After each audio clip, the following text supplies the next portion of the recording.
Some of us have gone in the wrong direction, not knowing exactly who we are and where we come from. I'm a direct descendant of two political exiles from the village of Pangangong, Sumbawa, Indonesia. I got the dream from my father to start looking for his family.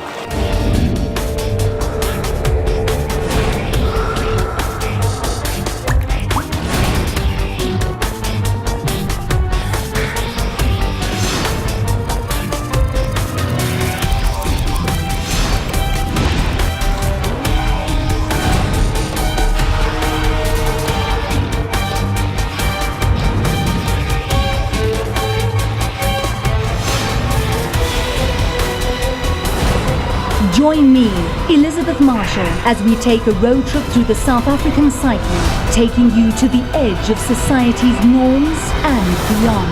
It's time for Tales from the Edge. Imagine you have this nagging feeling to reconnect with your roots, but everything you've been told you think has been a lie. Well, Ibrahim Manuel is one such man who took it upon himself to trace his family roots, not believing the stories he had heard over the years. This journey of self-discovery became a passion for him, and now, thanks to his tireless research, he has the self-satisfaction of seeing his work on display in Simonstown. This chapter I call A Journey of Discovery. My name is Ibrahim Manuel, and I was born in Simonstown, and I am from the Cape Malay community. In 1967, we were forcibly removed from Simonstown, and we had to go to Ocean View. Some of us lost our identity, and I think it's very, very important that we need to tell our communities that we do have a heritage, we do have a history. You can be classified as colored simply by looking colored. Is this, in point of fact, true? Well, I can give you which may seem amusing, but rather humiliating incidents that occurred in our country when the Department of Census started reclassifying people.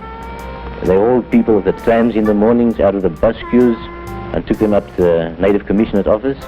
And some of the tests applied to tell a man that he was not colored was trying to pass a comb through his hair. Other people whose noses were a bit flat were told, you're not a colored. As far as residential areas are concerned, the practical situation is that until about 10 years ago, there were no residential areas for urban Bantu people. It is only in the last few years that such areas were set aside on a planned basis and developed at a terrific pace, as you can see all around you. And I can safely say today that the Bantu people are accepting the policy of self-development, which essentially is apartheid essentially is in an ever-increasing tempo.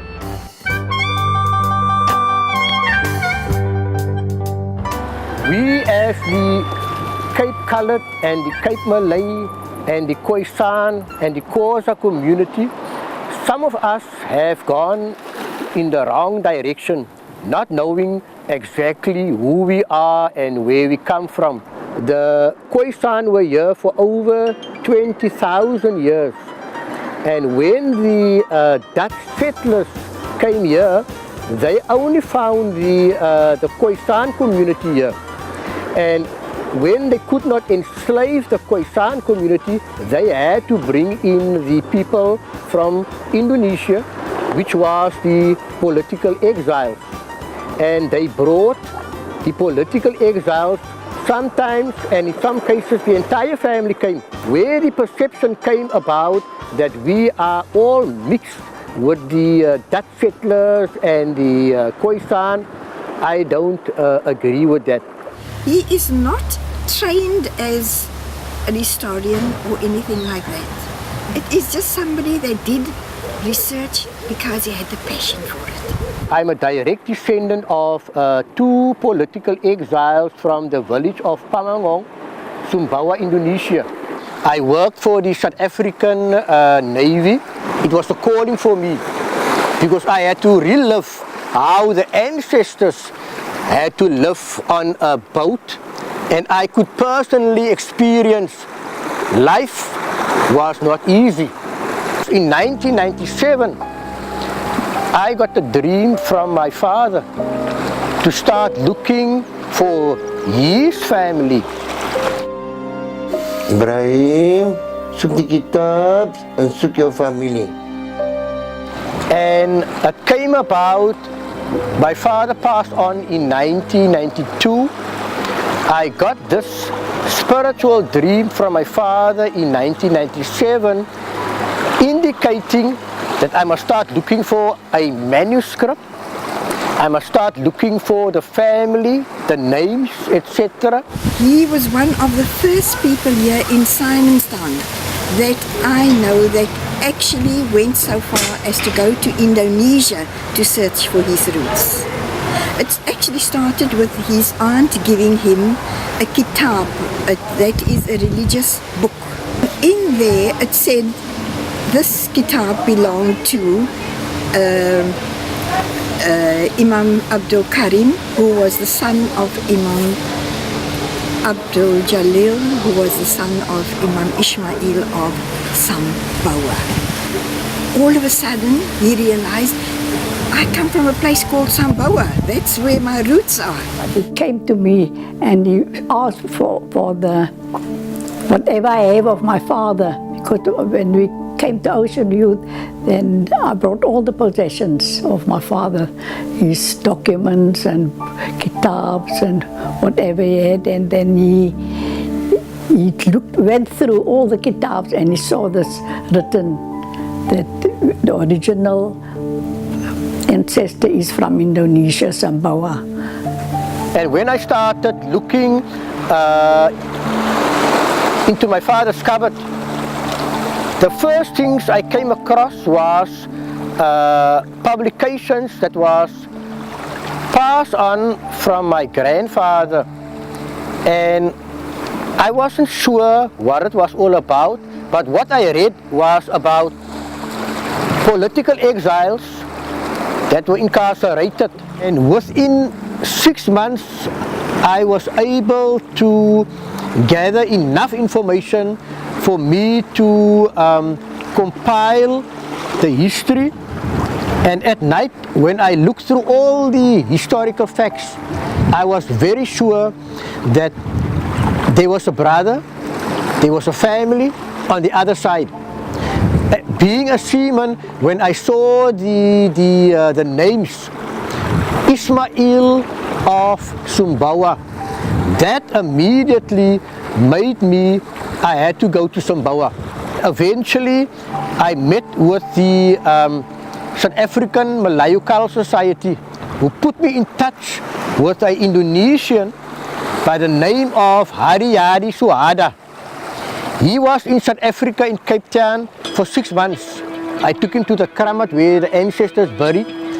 What Haryadi did was, when we took him to the old burial site in Seaforth, he was able to copy on a piece of paper, they call it rubbing. He took a piece of paper and he put it against the tombstones, and he did a rubbing. We discovered that the whole area, there were 295 slave descendants from Indonesia buried at that place. Now there's another manuscript like this with the name of the other ancestor in Cape Point. Now the person that we are trying to locate is in possession of the other manuscript. So on the basis of these manuscripts, we are able to identify who's buried here, because as you can see here, Imam Abdul Karim, I can show you. You see here. Put it like that, yeah, much better. Imam Abdul Karim died 30th August 1904, age 62. This is the great-grandson of the political exiles that were banished by the Dutch. And eventually when Haryadi left for Indonesia, he told me, Ibrahim, one day when you come to Indonesia, I will help you find your family.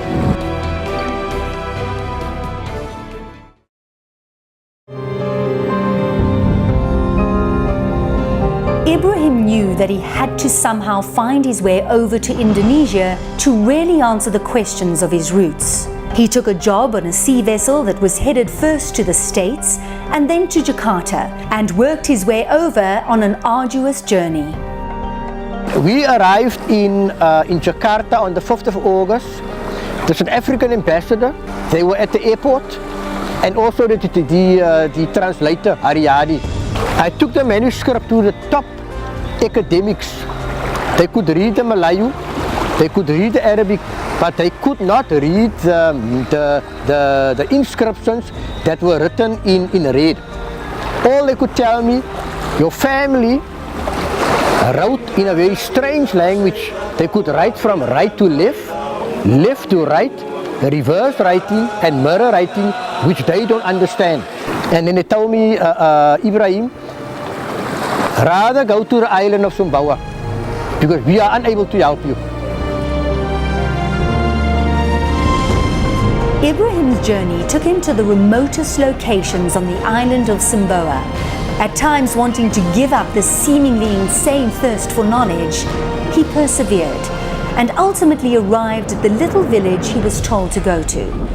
It had taken a long, bumpy, treacherous 10-hour bus drive and 2-hour walk just to get there. And as we came into the village, there were a lot of huts, wooden huts. I saw nobody. We were told to sit at a certain house.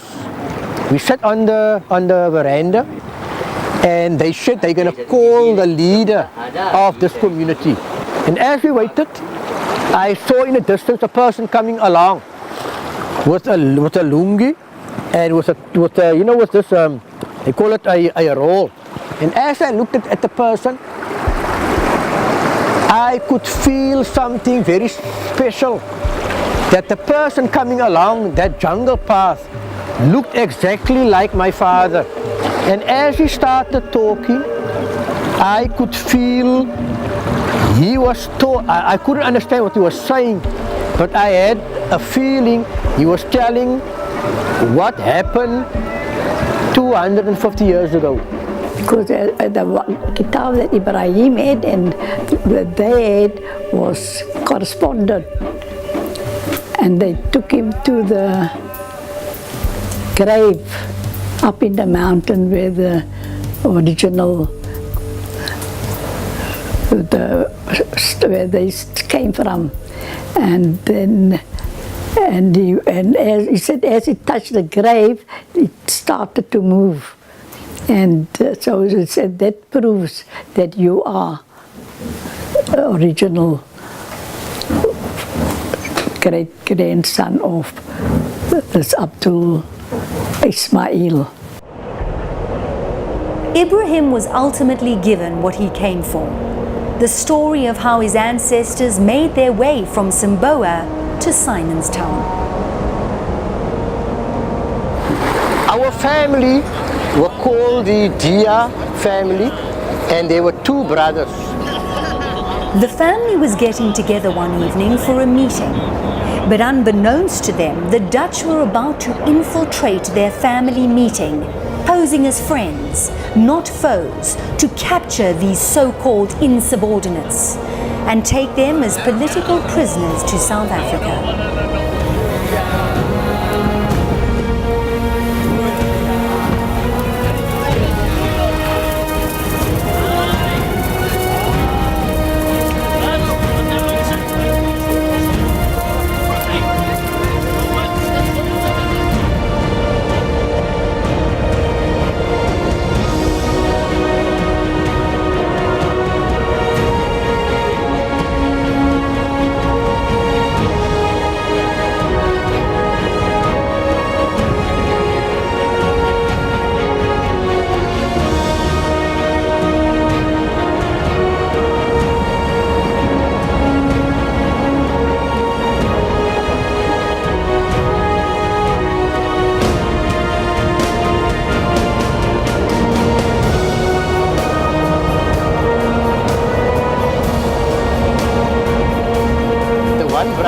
son, they got away.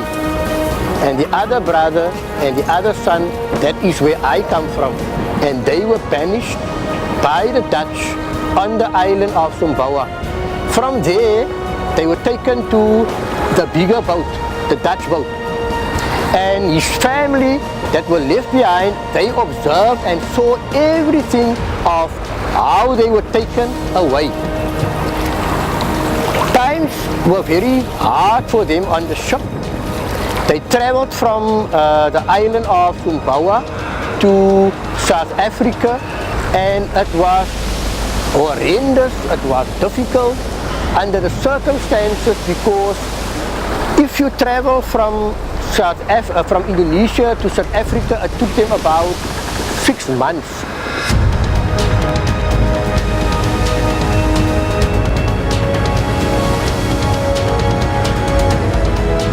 Some of them died, they were thrown over the ship. Eventually, after 6 months, they arrived in Simonstown. A much worse fate awaited them, because then they were tortured, they were abused, they were whipped with the cat o' nine tails, and after 3 years, Tuan Abdul Qadir Jailani Diakwaza Maidahau, he eventually escaped and he landed in Cape Point. His son also escaped from the dungeon.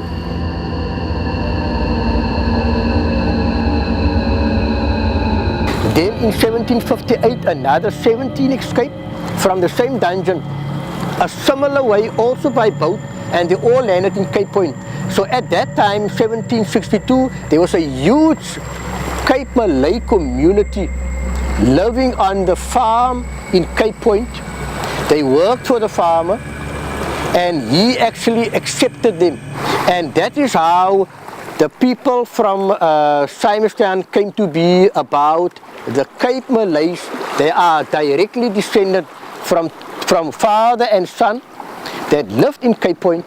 The one brother, Tuang Aga, and his son Dia Malia, they were the family who got away with other family members, but they were very instrumental in recording and documenting what happened on the 7th of September 1752, when the brother Tuang Abdul and his son Tuang Ismail were captured.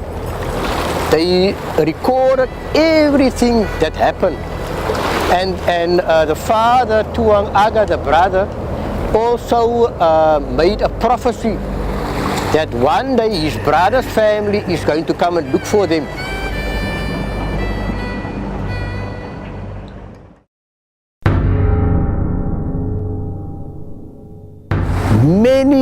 Many families were taken away.